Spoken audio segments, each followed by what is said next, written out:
كذب ما كنا لنهتدي لولا أن هدانا الله لقد جاءت رسل ربنا بالحق الصلاة والسلام على رسول المسدد المصطفى الأمجد المحمود الأحمد أبي القاسم محمد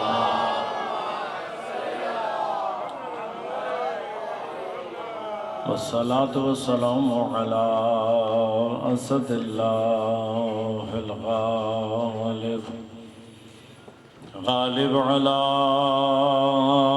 كل غالب علي بن أبي طالب والصلاة والسلام على سيدة المعصومة المظلومة الطاهرة البتول بضعة الرسول فاطمة الزهراء سيدة نساء العالمين والصلاة والسلام على الحسن المجتبى والحسين المظلوم وأهل بيته الطيبين الطاهرين المعصومين المظلومين المنتجبين المنتخبين لا سيما بقية الله في الأرضين روحي بأرواح العالمين لتراب مقدمه الفداء ولعنة الله على أعدائهم أجمعين أما بعد قال الله تعالى في كتابه الكريم بسم الله الرحمن الرحيم ولا تقولوا لمن يقتل في سبيل الله أموات بل أحياء ولكن لا تشعرون صلوات پڑھیں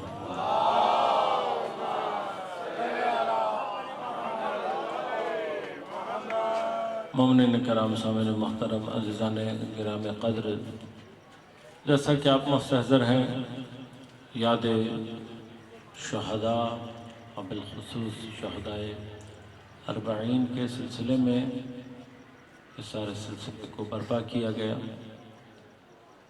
جیسا کہ برادر عزیز نے رہبر کے اس قول کی طرف ہمیں اور آپ کو متوجہ فرمایا کہ حضرت فرماتے ہیں کہ یاد شہداء کسی طرح سے بھی شہادت سے کمتر نہیں۔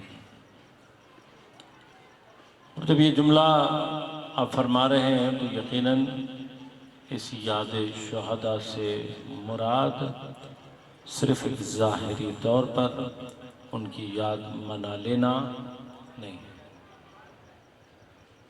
ذکر شہادت، تذکر شہادت، یاد شہادت یعنی انسان کی توجہ شہادت کے مقام رفیع اور مقام منیع تک ہونی چاہیے۔ متوجہ ہو انسان کے اصل مقام شہادت کیا مقام ہے۔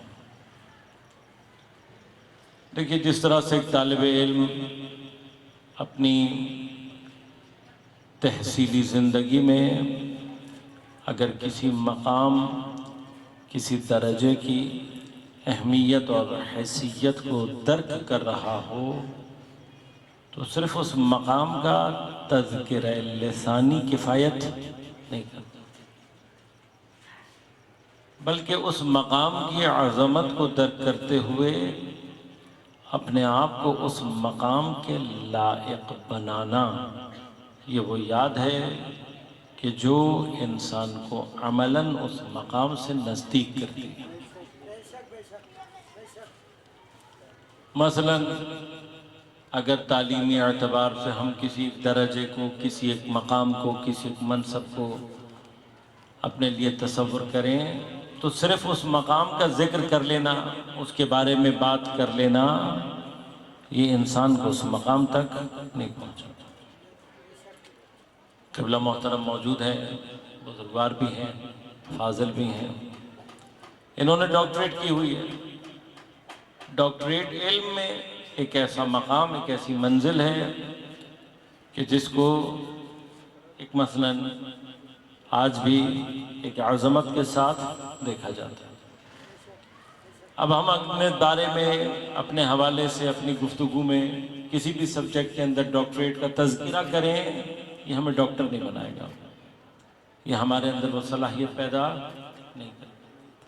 اگر ہمیں اس ڈگری، اس مقام کی عظمت کو درک کیا ہے ہم نے، تو پھر ہماری اپنی کوشش یہ ہونی چاہیے کہ ہم اپنے آپ کو اس کے لائق بنائیں۔ اسی طرح سے یاد شہداء کا معنی صرف یہ نہیں ہے کہ ہم شہداء کا نام لے لیں، ان کی نسبت سے کوئی پروگرام کر لیں، نہیں، یہ ساری کی ساری چیزیں بہانے ہیں تاکہ ہم اصل میں مقام شہادت کو درک کر پائیں اور پھر اپنے اندر اس لیاقت کو پیدا کر پائیں کہ جو ہمیں اس مقام تک پہنچانے کا باعث بن سکے۔ یاد محض تذکرہ لسانی کفایت نہیں کرتی، لہذا یاد شہداء وسیلہ ہے درک مقام شہادت کا۔ اور مقام شہادت کیا ہے؟ سب سے پہلی بات جو ہم نے اور آپ نے ذہن میں رکھنی ہے، جس کو قرآن نے بہت صراحت کے ساتھ سورہ بقرہ میں، پھر سورہ آل عمران میں عرض کیا، ایک جگہ فرمایا وَلَا تَقُولُوا لِمَنْ يُقْتَلُ فِي سَبِيلِ اللَّهِ أَمْوَاتٌ، دوسری جگہ پہ فرمایا وَلَا تَحْسَبَنَّ الَّذِينَ قُتِلُوا فِي سَبِيلِ اللَّهِ أَمْوَاتٌ۔ ایک جگہ اللہ تعالیٰ کہہ رہا ہے دیکھو مت کہو ان لوگوں کو جو راہ خدا میں قتل ہو گئے، مت کہو ان کے لیے امواتن، یہ کہ وہ مردہ ہیں، موت کا لفظ ان کے لیے استعمال مت کرو۔ وجہ کیا ہے؟ ابحاث بہت ہیں، میں صرف ایک نقطے کی طرف اشارہ کروں گا، یقیناً وقت بھی بہت ہو چکا ہے اور آپ کافی دیر سے یہاں پر موجود ہیں، نہ میں زیادہ گفتگو اس وقت کرنا چاہوں گا، مقصد صرف ایک خاص مقام تک آپ کے ذہنوں کو متوجہ اور یاد شہداء سے توسل کرتے ہوئے اپنے اور آپ کے لیے اس کیفیت کو پیدا کرنا ہے۔ بحث یہاں پر یہ نہیں ہے کہ پروردگار عالم احتراماً نہیں چاہتا کہ جو لوگ قتل ہو گئے ہیں ان کو مردہ کہا جائے، بل احیا، بلکہ زندہ ہیں، اور زندہ کے لیے مردے کا لفظ استعمال کرنا درست نہیں۔ لیکن بحث یہ ہے کہ بالآخر ہم اور آپ جنازہ بھی دیکھتے ہیں، اسے غسل و کفن بھی دیتے ہیں، اسے دفنا بھی دیتے ہیں۔ اب یہ ہمارے شعور اور ادراک کی پستی ہے کہ ہم اس عمل کو انجام دینے کے بعد یہ سمجھ لیتے ہیں کہ یہ مر گیا۔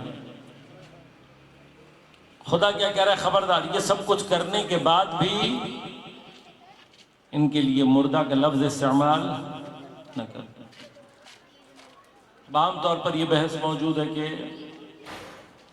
الفاظ پر پابندی لگائی جا سکتی ہے، یہ بحث ہے کہ خدا کیا صرف لفظ پر پابندی لگا رہا ہے؟ الفاظ پر پابندی لگ سکتی ہے یا نہیں لگ سکتی؟ لگ سکتی ہے۔ ہمارے اور آپ کے ملک میں تو یہ چیز بہت عام ہے، زبانوں کو مقید کرنا، قلم کو قید کر دینا، آوازوں کو دبا دینا، یہ تو ہمارے اور آپ کے ہاں عمومی طور پر پایا جاتا ہے۔ لہذا عام طور پر علمی دنیا میں یہ گفتگو موجود ہے، وہ کہتے ہیں کہ قلم توڑے جا سکتے ہیں، کتابیں جلائی جا سکتی ہیں، آوازوں کو دبایا جا سکتا ہے، لیکن افکار کو دبایا نہیں جا سکتا۔ ادیب کو قید کیا جا سکتا ہے، شاعر کو مقید کیا جا سکتا ہے، ان کے افکار کو، ان کے خیالات کو، ان کی آئیڈیالوجی کو مقید، یعنی فکر کے اوپر کوئی قدغن نہیں لگا سکتا۔ شاید اسی طرح کی کسی مطلب کو بیان کرنے کے لیے ایک زمانے میں جو فیض احمد فیض صاحب کو آواز حق بلند کرنے یا کم از کم ظالم کے خلاف آواز بلند کرنے کے جرم میں جیل میں ڈال دیا گیا اور ان سے کاغذ قلم چھین لیا گیا، تو انہوں نے اپنے افکار کی آزادی کو بیان کرنے کے لیے یہ ربائی کہی۔ فرماتے ہیں کہ متاع لوح و قلم چھن گئی تو کیا غم ہے۔ آج کی ملت کے لیے اردو بھی ترجمہ کرنا پڑتی ہے، تو میں ان کے لیے اردو ترجمہ کر دوں۔ متاع کہتے ہیں دولت، لوح و قلم یعنی کاغذ اور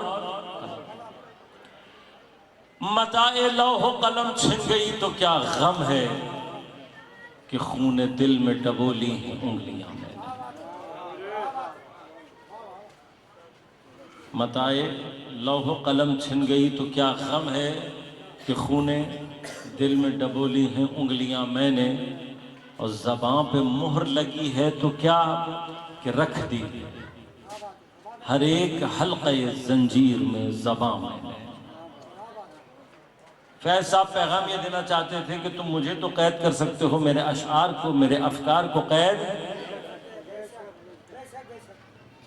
کہا جاتا ہے، خیالات کو قید نہیں کیا جا سکتا، لیکن مجھے نہیں معلوم کہ شہداء کی حیات اور مقام شہادت پروردگار کے نزدیک کس قدر بلند ہے کہ پروردگار ان کے لیے نہ صرف موت کا لفظ سننا نہیں چاہتا، بلکہ واحد مقام ہے کہ جہاں پر خدا جو کہ صدور دلوں کے مخفی اور نہا خانوں سے بھی واقف ہے، وہ فرماتا ہے کہ جو تم دل میں چھپاتے ہو وہ بھی میں جانتا ہوں۔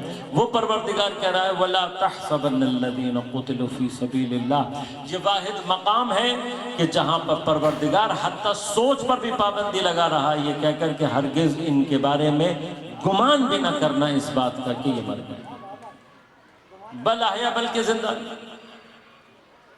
لہذا شہداء کے بارے میں گفتگو کرتے ہوئے ایک اہم چیز جو ہمیں ذہن میں رکھنی چاہیے کہ جب خدا نے ہمیں یہ منع کر دیا کہ ان کے لیے موت کا لفظ استعمال نہ کرو، تو ہمیں نسبتاً احتیاط کے ساتھ یہ لفظ استعمال کرنا چاہیے کہ ہم شہید اور شہادت کو موت کے مترادف قرار دیں۔ پس بحث کیا ہے؟ بحث یہ کہ زندہ ہے۔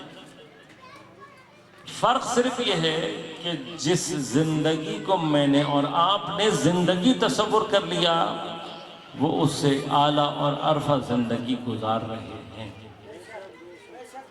ہم یہ سمجھتے ہیں کہ ہمارا سانس لینا، ہمارا کھانا پینا، ہمارے بچے پیدا کر لینا، یہ حرکت یہ جو ہم کر رہے ہیں، یہ زندگی اس کا نام، جبکہ خدا کے نزدیک زندگی اس کا نام نہیں۔ ہو سکتا ہے کہ بائیولوجیکل حیات میں یہ حیات کا کوئی ایک مرحلہ ہو، لیکن یہ مرحلہ جو ہمارے اور آپ کے اندر سے ظہور اگر پیدا بھی کر لے، اس کی حیثیت مادے اور مادیات کے اندر کسی ایک خاص مرحلے کو ظاہر کرنے سے زیادہ حیثیت نہیں ہے۔ ایسے زندہ تو جانور بھی ہیں، ایسی زندگی تو حیوانات کے اندر بھی موجود ہے۔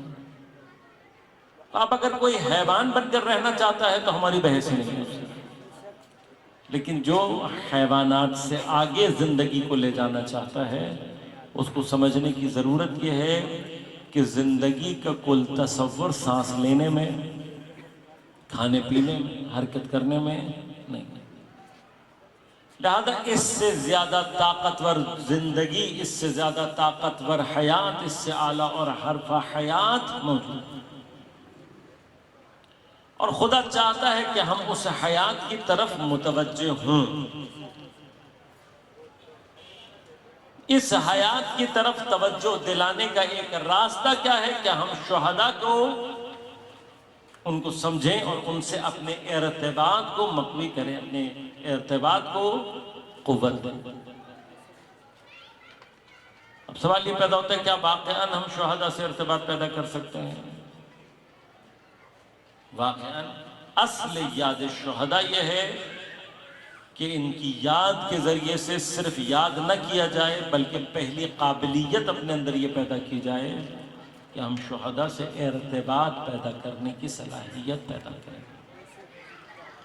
بس مقام شہادت کو درک کرنے کی ابتدائی ترین صلاحیت اور قابلیت یہ ہے کہ ہم شہداء سے ارتباط پیدا کرنے کی قابلیت پیدا کریں۔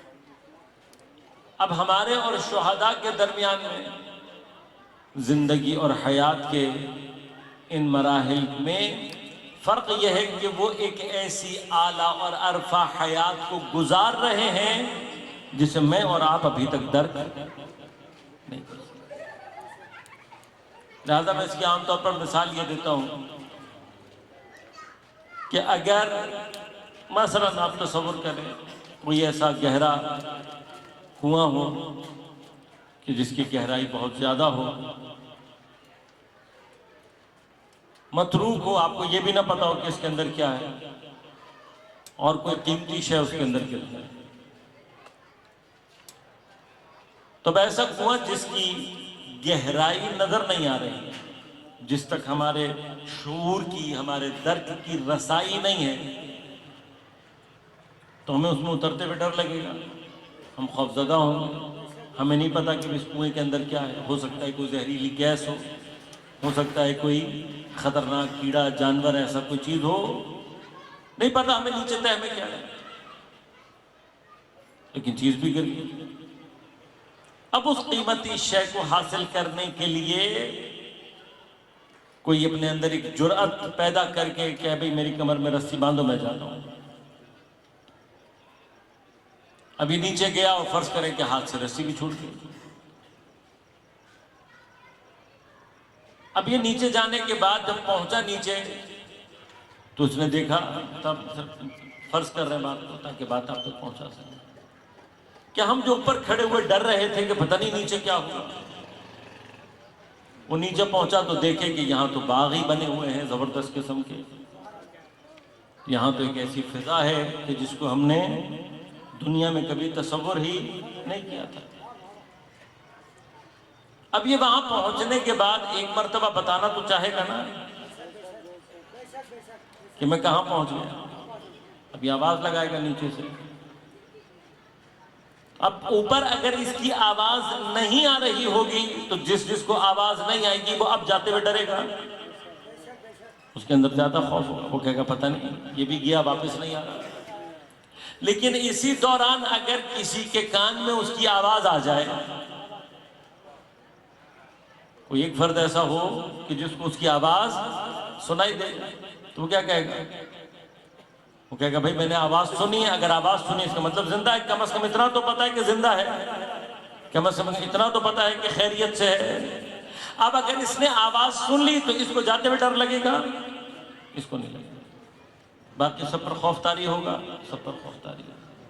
لیکن جس نے آواز سن لی ہے، لا خوف علیہم ولا هم یحزنون، اس کو کوئی خوف نہیں ہوگا۔ کیوں؟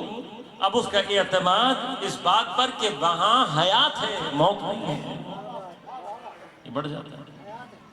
بنیادی طور پر شہداء کا بھی یاد رکھیے گا، اس عالم مادہ میں، اس مادی حقائق سے ماورا اور بلند بہت سارے ایسے حقائق اور معارف ہیں کہ جن کو درک کرنے کی ضرورت ہے۔ یہ معارف اس وقت تک انسان درک نہیں کر سکتا جب تک حیات کے مراحل میں اپنے آپ کو بلند نہ کرے۔ جب تک ہم حیوانات کی طرح سے زندگی گزارتے رہیں گے، ہمیں یہی نہیں پتہ لگے گا کہ انسانیت کیا ہوتی ہے۔ یہ ہمارا اور آپ کا خیال ہے کہ ہم انسان اور انسانی زندگی گزار رہے ہیں، نہیں، ہمارا نام انسان ضرور ہے، لیکن ہم مقام انسانیت کو اب تک درک کر پائے ہیں یا نہیں، اور ہم نے حیات انسانی اب تک گزاری ہے یا نہیں، یہ موضوع ہے۔ ہم اس خوش فہمی میں مبتلا رہ کر کہ ہم انسان ہیں، دنیا سے چلے جائیں گے، قیامت میں ایک بڑا طبقہ ایسا ہوگا کہ جس کو حیوانات کی شکل میں محشور کیا جائے گا۔ ان کو جب حیوانات کی شکل میں محشور کیا جائے گا تو یہ سوال کریں گے پروردگار ہم تو دنیا میں انسان تھے، یہاں میں حیوان بنا کر کیوں بھیجا گیا؟ تو جواب کیا آئے گا؟ جواب یہ آ گیا تمہیں انسان بننے کی صلاحیت کے ساتھ بھیجا گیا تھا، لیکن تم کبھی انسان بن کر زندہ رہے ہی نہیں، تو جیسے حیوان کی طرح تم نے زندگی گزاری، آج ویسے ہی حیوان کی طرح تمہیں محشور کیا جائے گا۔ میں اس بحث میں نہیں ہوں، ورنہ کبھی موقع رہا تو عرض کروں گا کہ کون کس شکل میں جس حیوان کی طرح رہے گا اسی حیوان کی طرح سے اٹھائے گا۔ تو اگر ہم قیامت کے دن انسان بن کر اٹھنا چاہتے ہیں تو کم از کم ہمیں دنیا میں کچھ مرحلہ حیات انسانی کا گزارنا ہے۔ اب یہ حیات انسانی سانس لینے میں نہیں ہے، یہ حیات انسانی کھانے پینے میں نہیں ہے۔ حیوان اور حیات اور انسان کی حیات کا جو فرق ہے وہ اس کے ہدف ہے۔ اگر کسی بھی حیوان، کسی بھی جاندار، اس کی حیات کا ہدف، اس کے تمام اعمال و افعال کا ہدف اس کی اپنی ذات ہو، یہ حیوان ہے۔ لیکن جیسے ہی کسی کی حیات کا ہدف اس کی ذات سے باہر نکل کے دوسروں کے لیے ہو جائے، یہیں سے انسان شروع ہو جاتا ہے۔ لہذا انسان اور حیوان میں بنیادی ترین فرق یہ ہے، حیوان کھاتا ہے اپنے لیے، حیوان پانی چاہتا ہے اپنے لیے، حیوان بچے چاہتا ہے اپنے لیے، حیوان سب کچھ چاہتا ہے کس کے لیے؟ اپنی ذات کے لیے۔ انسان کسے کہتے ہیں؟ جو خود نہ کھائے دوسروں کو کھلائے، جو خود نہ پیے دوسروں کو پلائے، جو صرف اپنے بچوں کو نہ پالے دوسروں کو پالے۔ یہ حیات انسانی ہے، یہ ابتدا ہے۔ یعنی جب تک ہم اپنی ذات سے باہر نہیں نکلتے اس وقت تک ہم انسان۔ ابھی ہم نے خود فیصلہ کرنا ہے کہ ہم نے اب تک کتنی حیوانی زندگی گزاری ہے اور کتنی انسانی۔ اگر میری زندگی میں دوسروں کے لیے زندہ رہنے کا کوئی مرحلہ موجود ہی نہیں ہے تو پھر میں واضح طور پر حیوان ہوں، ایک صرف مور ڈیولپڈ اور ترقی یافتہ حیوان ہوں۔ انسان جتنا میری زندگی میں دوسروں کے لیے ہے اتنا میں انسان ہوں۔ تو اب سوچئے گا کہ اگر انسانی حیات کے مرحلے کی ابتدا ہی دوسروں کے لیے زندہ رہنے میں ہے تو شہید کس مرض پر ہو؟ شہداء کی زندگی میں کامن، اب آپ زندگیوں کو اگر شہداء کی مطالعہ کریں گے، جو سب سے کامن ترین چیز آپ کو ان کی زندگی میں ملے گی وہ کیا ہوگی؟ اپنی ذات کے لیے خود غرض نہیں ہوتا۔ یہ کامن چیز پائی گئی۔ کسی بھی شہید، انہی شہداء جن کی آپ آج یاد منانے کے لیے بیٹھے ہیں، ان کے والدین سے، ان کے بھائیوں سے، ان کے دوستوں سے جب پوچھیں گے، واحد چیز جو ان کی زندگی میں آپ کو کامن ملے گی وہ کیا ملے گی؟ اپنے لیے نہیں، دوسروں کے لیے زندہ رہنا۔ تو یہی مرحلہ ہے، یہ پہلا مرحلہ ہے۔ دوسرا مرحلہ وہ آتا ہے کہ جہاں پر انسان عقلی اور شعوری اعتبار سے ترقی کر کے جو دوسروں کے لیے زندہ رہنے کے لیے آمادہ ہو جائے، اسی کے اندر یہ صلاحیت ہوتی ہے کہ وہ اپنی زندگی کے ہدف کو خدا کے لیے قرار دے۔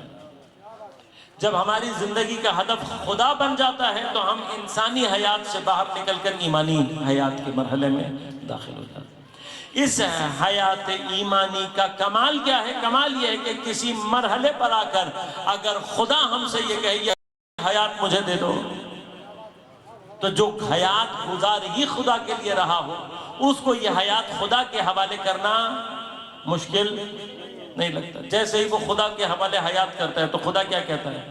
ہر جگہ اس نے پیسے بھی مانگے تم سے تو کیا کہا؟ من یقرض اللہ قرضا حسنا، جو بھی خدا کو قرض حسنا دیتا ہے، یضاعف لہ، پروردگار اس کو بڑھا کر دیتا ہے۔ تو جو پیسے بڑھا کر دیتا ہے وہ کیا زندگی بڑھا کر نہیں دیتا؟ لہذا وہ فرماتا ہے ان اللہ اشتری من المؤمنین انفسهم واموالهم بان لهم الجنہ، پروردگار تم سے مال اور تمہاری جانوں کو خریدتا ہے بان لهم الجنہ۔ جنہ کا معنی کیا ہے؟ مرتے نہیں ہو، جب جان خدا کے حوالے دیتے ہو تو تم اس قابل ہو جاتے ہو کہ وہ زندگی کر سکو جس کا نتیجہ جنت ہے۔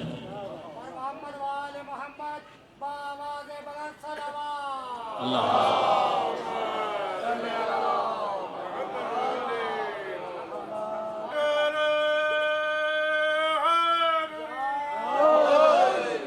خریداری کا اصول کیا ہے؟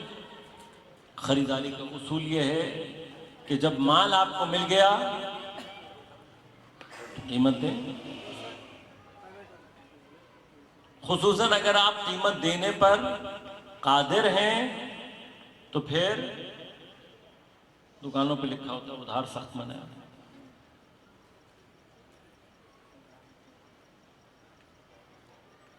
البتہ یہ درست نہیں. دونوں جانب سمجھ لیں، ادھار لینے والے کے لیے بھی اور ادھار دینے والے کا اگر ایمان خدا پر ہو اور وہ یہ سوچ، البتہ ادھار دینے کے اصول ہیں. ہم اور آپ جو دیتے ہیں وہ شرعی اصولوں کے مطابق نہیں، اسے ڈوب جاتا ہے. آپ شرعی اصولوں کے مطابق دیں، پھر معاملہ خدا پر چھوڑیں. ایمان کی بات یہ ظاہری نقصان کی بات، حقیقی نقصان نہیں، ظاہری نقصان. ہم اور آپ کو عام طور پر ادھار دیتے ہوئے ڈر لگتا ہے. کیوں ڈر لگتا ہے؟ عام طور پہ لوگ واپس، لیکن شاید وجہ یہ نہیں ہے. اصل وجہ کیا ہے؟ ہم ادھار دیتے ہوئے شرعی اصولوں کی پابندی. تو جب آپ نے خدا کی بات مانی ہی نہیں ہے تو آپ کو کیوں پلٹا کے دے گا؟ آپ خدا کے طریقے سے قرض دیں، خدا آپ کو بڑھا کر دے گا، یہ گارنٹی ہے اس کی. اب جو خدا مال بڑھا کر دیتا ہے، جان بڑھا کر نہیں دے گا. تو جب ہم یہ ادنا سی حیات اس کے حوالے کریں گے، قیمت دے گا. یعنی ان اللہ اشترا، خریدتا ہے. خرید کا اصول کیا ہے؟ اگر قادر ہے تو قیمت دے گا. خدا کو تو ادھار کی ضرورت نہیں ہے نا بھیا. خدا تو یہ کام نہیں کرے گا نا کہ آپ سے خرید لے اور کہے پیسے بعد میں دے گا. نہیں، اسی وقت دے گا. لہذا اس نے قیمت کا ذکر کیا. کیا کہا؟ بِأَنَّ لَهُمُ الْجَنَّةَ. اب یہاں بحث ہے، میں البتہ اس بحث میں جانا نہیں چاہتا. آیا یہ جنت، اس سے مراد یہ ہے کہ جان اور مال ابھی دے دو، جنت بعد میں ملے گی. پہلے تو دنیا ختم ہوگی، پھر اس کے بعد برزخ ختم ہوگی، پھر قیامت کے بھی لمبے چوڑے مراحل. پتہ نہیں، معاشر ہے، صراط ہے، میزان ہے، پتہ نہیں کتنے مراحل سے گزرو گے، پھر پتہ نہیں کب جا کے تمہیں جنت مل جائے گی. یہ کون سا سودا ہے؟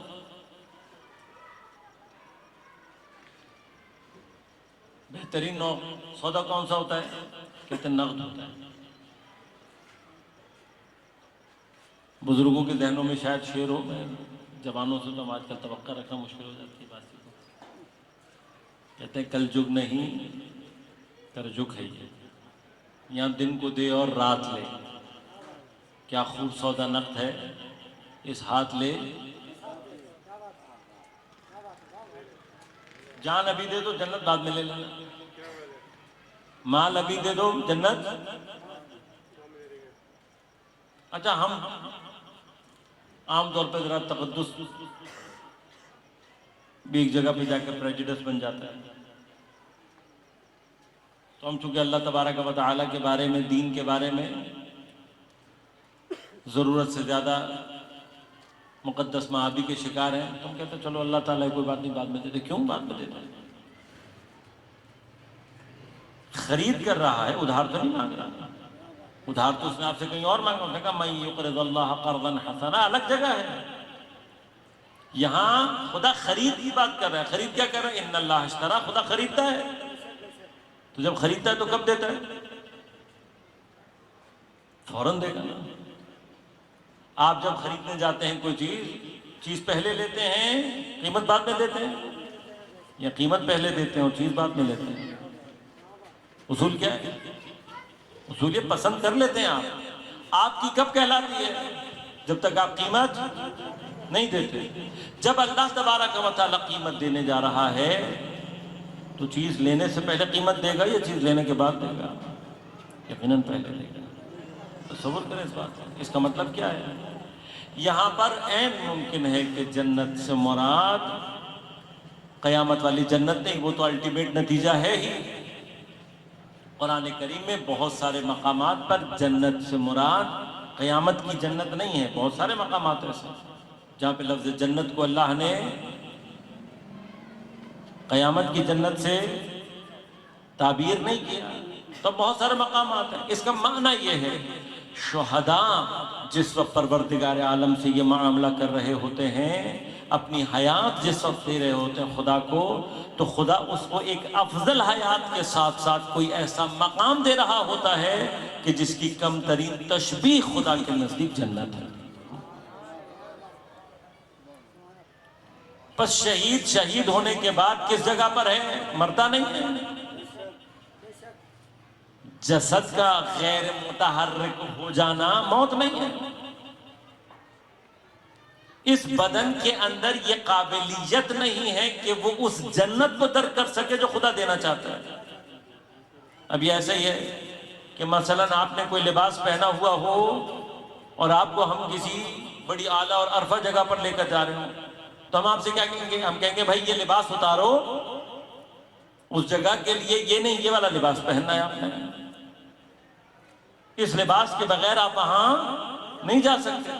اب آپ لباس چھوڑ کر جائیں اور کوئی آپ کے پیچھے بیٹھ کر رونے لگے اور کہے کہ یہ تو مر گیا بیچارہ، کیوں مر گیا؟ یہ لباس یہاں چھوڑ کر گیا۔ اب ہمیں نہیں معلوم کہ وہ اس سے زیادہ اعلیٰ اور افضل لباس میں، اس سے اعلیٰ اور افضل جگہ پر چلا گیا۔ اس بدن کی حیثیت لباس سے زیادہ، لہذا شہداء بنیادی طور پر صرف اس بدن کو ترک کر رہے ہوتے ہیں، مرتے نہیں ہیں۔ اب بات کیا ہے؟ وہ اس جگہ پہنچ کر جب اس جنت کو دیکھتے ہیں تو اندھیرے کنویں کی طرح سے وہ آواز لگا رہے ہوتے ہیں۔ آپ کہیں گے مولانا یہ کہاں سے کہتے ہیں؟ ہم نے تو کبھی نہیں سنا۔ قرآن کہہ رہا ہے وَلَا تَحْسَبَنَّ الَّذِينَ قُتِلُوا فِي سَبِيلِ اللَّهِ أَمْوَاتٌ بَلْ أَحْيَاءٌ وَعِندَ رَبِّهِمْ يُرْزَقُونَ فَرِحِينَ بِمَا آتَاهُمُ اللَّهُ مِنْ فَضْلِهِ۔ ان کو خبردار مردہ مت کہنا، نہ سمجھنا، یہ زندہ ہیں، اپنے پروردگار کی جانب سے رزق پا رہے ہیں، اور فریحین عالم فرحت میں ہیں، بما آتاہم اللہ من فضلہ، اللہ اپنے فضل سے جو انہیں دے رہا ہے، بڑے خوشگوار علاقے میں، بہت خوشگوار موڈ میں، اور کیا کر رہے ہیں؟ وَيَسْتَبْشِرُونَ بِالَّذِينَ لَمْ يَلْحَقُوا بِهِمْ مِنْ خَلْفِهِمْ أَلَّا خَوْفٌ عَلَيْهِمْ وَلَا هُمْ يَحْزَنُونَ۔ درود پڑھیے گا۔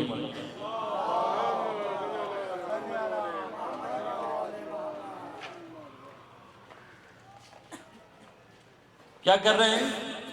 عالم فرحت میں نہیں، اب جنت میں ہیں تو عالم فرحت میں ہیں۔ یہ فرحت کہاں مہیا ہونی ہے؟ جنت میں۔ لا خوف علیہم ولا ہم یحزنون کا مقام کیا ہے؟ جنت میں۔ لہذا یاد رکھیے گا، شہید شہادت کے ملتے ہی جس مقام پر ہے وہ مقام جنت۔ اب جنت میں پہنچ کے دوسرا کام کیا کر رہا ہے؟ صرف خوشگوار حالت میں نہیں ہے، خود عالم فرحت میں نہیں، یستبشرون بالذین لم یلحقوا بہم من خلفہم، اپنے بالکل پیچھے آنے والے وہ افراد جو ابھی ان سے ملحق نہیں ہوئے انہیں بشارت دے رہے ہوتے۔ بس اب یہ دیکھنا ہے یہ بشارت جن کو دے رہے ہیں وہ کون ہے؟ خدا کیا کہہ رہا ہے؟ لم یلحقوا بہم، ابھی ان سے ملحق نہیں ہوئے، یعنی شہید نہیں ہوئے، لیکن کہاں ہے؟ من خلفہم، ان کے بالکل پیچھے۔ خلف سے کیا مراد ہوتی ہے؟ خلف سے مراد ہوتی ہے جیسے ہی اصل جائے، جو خلف میں ہے وہ بالکل اس کے پیچھے کھڑا ہے۔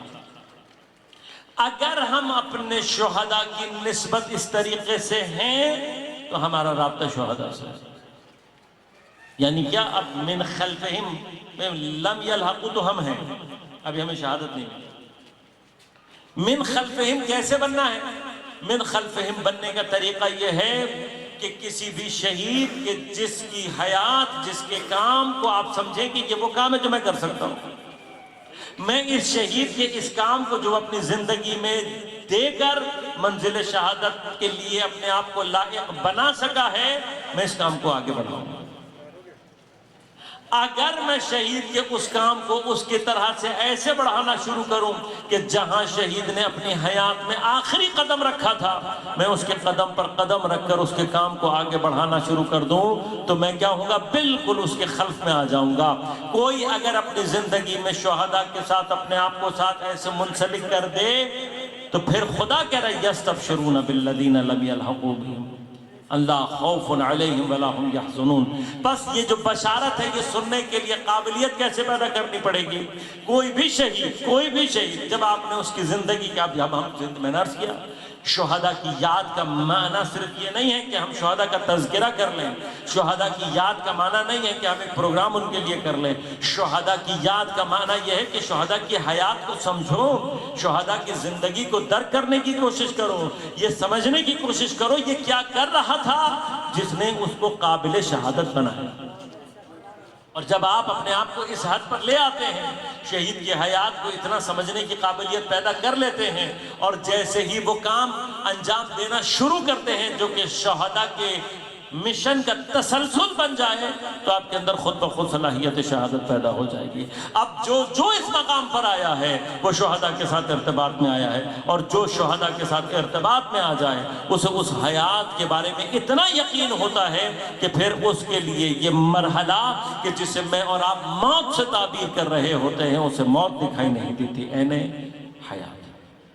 لہذا کربلا میں اس کی اہم ترین تجلی کس طریقے سے ظہور کی ہے کہ جب سارے ایک مشن کے اوپر جمع ہو گئے ہیں تو اب ہر جانے والا شہید جو جا رہا ہے منزل شہادت پر پہنچ رہا ہے، یہ جو پیچھے کھڑا ہے اب اس کے جگہ پر اسی کے سلسلے کو آگے بڑھانے کے لیے این اس مرحلے میں اس کا ارتباط آگے والے سے موجود ہوتا ہے. اب یہ چین اسی لیے غور کیجئے گا، ایک کے بعد ایک جو امام حسین کے افراد، ہمارے ہاں معمولاً کیا ہوتا ہے جتنی شہادتیں بڑھتی ہیں عام طور پر لوگوں میں خوف اتنا بڑھ جاتا ہے. کربلا کیا سکھا رہی ہے؟ کربلا سکھا رہی ہے اگر تم خود اس قابل ہو کہ تمہیں شہادت ملے تو شہادت حوصلہ بڑھاتی ہے، حوصلے کو گھٹاتی نہیں. ہم نے اپنے شہداء سے جو سیکھنا ہے وہ یہ عمل ہے. یہ کب ہوگا؟ جب ہم ان کے مشن کو اسی طرح سے آگے انجام دیں گے. چند ایک جملے پر عرض کروں گا کہ 28 رجب المرجب وہ تاریخ ہے کہ جس میں امام حسین شہادت کے اس مقام کو اپنے لہو کی زینت سے مزین کرنے کے لیے کربلا کے لیے روانہ ہوا. صرف ایک مقام ہے جس وقت آ کر اپنے گھر میں بتایا نا کہ حاکم مدینہ نے طلب کیا ہے، وہ سب کی سیاسی فضا ایسی تھی کہ جتنے بھی لوگ تھے ان سب کو معلوم تھا کہ آنے والا شخص کتنا اسلام دشمن ہے، اور یہ امام حسین علیہ السلام کے ساتھ کیا کرنے جا رہا ہے. آج اگر کسی کو یہ وہم ہے کہ یہ حاکم شام امام حسین کو قتل نہیں کرنا چاہتا تھا تو اسے صرف نیند سے بیدار ہونے کی ضرورت ہے، ورنہ تاریخ کی گواہی اس بات پر ثبت ہے کہ یزید پہلے دن سے ہی از ابتدا امام حسین کے قتل کا ارادہ. لہذا جب گھر آ کر امام نے ارکان کربلا کو جمع کیا، امام سجاد، حضرت عباس، حضرت زینب علیہ السلام، اور مشورہ کیا تو سب نے کہا مولا آپ امام وقت اور حجت خدا. امام نے فرمایا کہ میں سمجھتا ہوں کہ مجھے جانا چاہیے. سب نے کہا مولا آپ حجت ہیں، اگر آپ سمجھتے ہیں تو آپ کو جانا چاہیے. لیکن جناب زینب نے کہا کہ بھائی آپ جانا چاہتے ہیں اور امام وقت آپ جائیں، لیکن آج آپ کو اکیلا جانے کا مشورہ نہیں دوں گی. جناب زینب سلام اللہ علیہ کا یہ جملہ جناب زینب کی سیاسی فہم و بصیرت کی سب سے بڑی دلیل. یہ جملہ یہ بتا رہا ہے کہ یہ بی بی گھر میں رہ کر صرف نماز اور روزہ اور قرآن پڑھنے والی نہیں ہے، بلکہ یہ علی کی وہ بیٹی ہے جو زمانے کی نبض کو پہچانتی ہے، جس کی نظر زمانے کے حالات اور سیاست پر، یعنی جناب زینب پوری طرح سے یہ حس کر چکی تھی کہ اب حتیٰ نانا کا مدینہ بھی میرے بھائی حسین کے لیے جائے آمن نہیں۔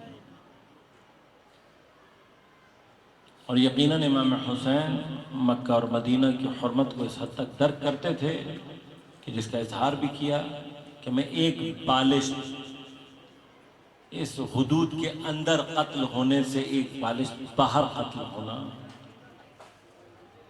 زیادہ پسند ہے۔ مراد یہ ہے کہ حسین علیہ السلام ان دونوں شہروں کی حرمت کو باقی رکھنا چاہتے ہیں۔ وہ مدینہ جس نے سید الشہداء کو پیغمبر کے کاندھوں پر سوار دیکھا ہے، اس حالت میں کہ حسین سوار ہیں اور کائنات کا نبی نہ صرف سواری کے مانند دوڑ رہا ہے بلکہ آوازیں بھی نکال رہا ہے۔ اس کی مسجد نے اپنے محراب میں حسین کو کائنات کے نبی کی پشت پر دیکھا ہے۔ اس کے منبر نے وہ منظر دیکھا ہے کہ جب پیغمبر خطبہ دیتے ہوئے امام حسین کو لڑکھڑاتا ہوا دیکھتے ہیں، پیغمبر خطبہ چھوڑ کر حسین کو سہارا۔ آج اسی مدینہ میں حسین تنہا ہوا ہے۔ لہذا جناب زینب کے کہنے پر تمام بنو ہاشم حضرت عباس کی سربراہی میں آمادہ ہو کر تلواریں لے کر امام کے ساتھ روانہ۔ دارالامارہ کے دروازے پر پہنچ کر امام نے فرمایا کہ میں اندر جاؤں گا اکیلا، اگر میری آواز بلند ہو تو بہتر ہے خواجہ۔ جب آپ پہنچے تو آپ نے دیکھا کہ مروان کے جس کو پیغمبر نے لعنت کر کے مدینہ سے نکال دیا تھا، حاکم مدینہ کی بغل میں بیٹھا ہوا۔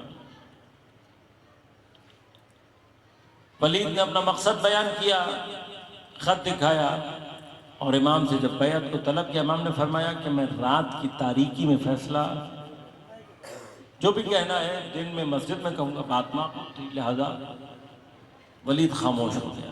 اور جب امام پلٹنے لگے ہیں تو مروان نے ولید کے کان میں یہ کہا، اس سے بات یہ کی کہ ابھی ان کو گرفتار کر کے بیعت لے لے، بیعت نہ کریں تو انہیں قتل کر دے، یہ دوبارہ تیرے ہاتھ نہیں ہے۔ وہ مروان کا جملہ بھی واضح طور پر یہ بتا رہا ہے کہ حاکم وقت پوری طرح سے امام حسین کے قتل کے درپے تھے۔ لیکن جب حضرت نے یہ جملہ سنا تو ایک مرتبہ پلٹے اور جلالت حیدریہ کو اپنے لہجے میں ظاہر کرتے ہوئے ایک مرتبہ چھوٹا سا خطبہ امام نے دیا۔ فرمایا جانتا ہے میں کون ہوں؟ میں معدن رسالت سے تعلق رکھتا ہوں، میں اہل بیت وحی سے تعلق رکھتا ہوں، میں ان سے تعلق رکھتا ہوں جن سے خدا نے کائنات کی ابتدا کی اور ہم پر ہی اختتام کی مہر کو لگایا۔ میں وہ ہوں جس کا گھر فرشتوں کی آماجگاہ ہے، اور تو یزید کی بیعت کی بات کرتا ہے جو شارب الخمر ہے، فاسق و فاجر ہے۔ پھر تاریخ ساز جملہ دیا امام نے، فرمایا مثلی لا یبایع مثلہ، مجھ جیسا کبھی بھی یزید جیسے کی بیعت۔ امام کی آواز کا بلند ہونا تھا، بنی ہاشم کے جوان نعرہ تکبیر لگاتے ہوئے آئے اور امام کو باحفاظت اپنے جلو میں لے کر گھر تک پہنچا دیا۔ بس ایک جملہ کہوں گا، آج صرف حسین کی آواز بلند ہوئی ہے تو انصار موجود ہے۔ 6 مہینے کے فاصلے سے عاشور کی عصر ہوگی اور میرا یہی مولا آواز بلند نہیں استغاثہ کر رہا ہوگا، نالہ و فریاد چیخ کر کہہ رہا ہوگا، حل من مغیث یغیثنا، ہے کوئی ہماری مدد کرنے والا۔ لیکن اس وقت ان جان نثاروں کے بدن کانپ کانپ کے تڑپ تڑپ کر کہہ رہے ہوں گے، مولا کاش خدا ہمیں زندگی دے اور ہم دوبارہ اپنی زندگی آپ کی خدمت میں۔ الا ولعنت اللہ علی القوم الظالمین وسيعلم الذین ظلموا أي منقلب ينقلبون۔ بار الہ بحق زہرا و ابیہا و بعلہا و بنیہا، ہماری عبادت کو اپنی بارگاہ میں قبول و منظور فرما۔ منتقم کربلا، منتقم اسیران کربلا، منتقم شہداء، منتقم مستضعفین زمان، امام زمان کے ظہور میں تعجیل فرما۔ تمام علماء مراجع ازام کی حفاظت فرما۔ تمام مؤمنین و مسلمین جہان جو دنیا میں جہاں جہاں باطل سے برسر پیکار ہیں، بحرین میں، یمن میں، عراق میں، شام میں، سعودی عرب میں، نائجیریا میں، لبنان میں، ایران میں، کشمیر میں، بالخصوص غزہ اور فلسطین کے مسلمانوں کی نصرت فرما، دین دشمن، اہل بیت دشمن قوتوں کو، اسلام دشمن قوتوں کو، پاکستان دشمن قوتوں کو نیست و نابود فرما۔ ہم سب کو امام زمان عجل اللہ تعالیٰ فرجہ الشریف کے اعوان و انصار میں شمار ہونے کی توفیق عنایت فرما۔ بار الہ اس تمام سلسلہ جتنا بھی ہے دوستوں نے برپا کیا ہے، اس سب کو اپنی بارگاہ میں قبول و منظور کرتے ہوئے اس کے ثواب کو شہداء اور بالخصوص 40 کے شہداء کو اس کا نذرانہ ہدیہ فرما۔ ان تمام شہداء کو جوار سید الشہداء میں جگہ عنایت فرما۔ ربنا تقبل منا انک انت السمیع العلیم برحمتک یا ارحم الراحمین۔